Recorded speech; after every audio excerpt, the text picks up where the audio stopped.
بسم اللہ الرحمن الرحیم۔ محترم سامعین کرام، السلام علیکم ورحمۃ اللہ وبرکاتہ۔ ایک سوال یہ پوچھا گیا ہے کہ رمضان شروع ہونے سے پہلے ایک شخص عمرے پر گیا اور اس نے سعودی عرب کے چاند کے اعتبار سے روزہ رکھنا شروع کیا۔ اب جب وہ اپنے وطن ہندوستان واپس آئے گا تو کیا ایک روزہ جو اس کا سعودی عرب کے چاند کے اعتبار سے پہلے شروع ہوا تھا، اگر ہندوستان میں چاند 30 کا ہوتا ہے، اس حساب سے اس کے 31 روزے ہوں گے، یا وہ 30 روزے پورے کر کے آخری دن ہندوستان میں روزہ نہیں رکھے گا؟ تو دریافت طلب امر یہ ہے کہ یہ شخص 30 ہی روزے رکھے گا یا ہندوستان کی عوام کے اعتبار سے 31 روزے پورے کرے گا؟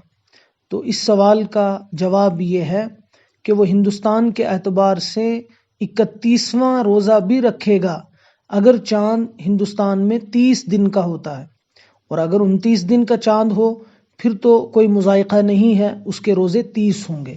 لیکن اگر چاند یہاں 30 کا ہوتا ہے اور ایک دن اس نے پہلے روزہ شروع کیا ہے سعودی عرب کے چاند کے اعتبار سے، تو اب اس کو 31ویں دن کا روزہ رکھنا ضروری ہے۔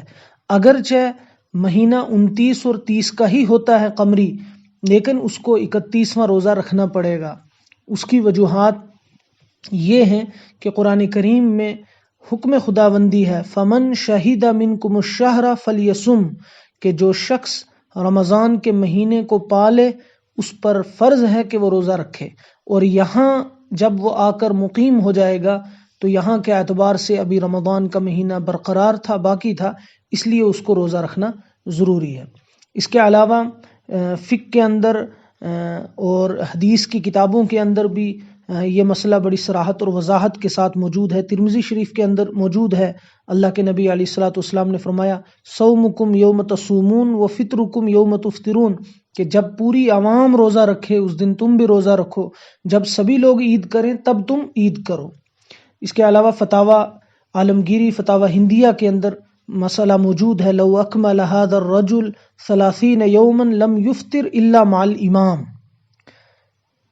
چنانچہ مسئلہ یہی ہے کہ اس کو ہندوستان کے اعتبار سے اپنا روزہ لازمی رکھنا ہوگا۔ اللہ پاک ہم سب کو مسائل سیکھ کر عمل کی توفیق عطا فرمائے۔ والسلام علیکم ورحمۃ اللہ وبرکاتہ۔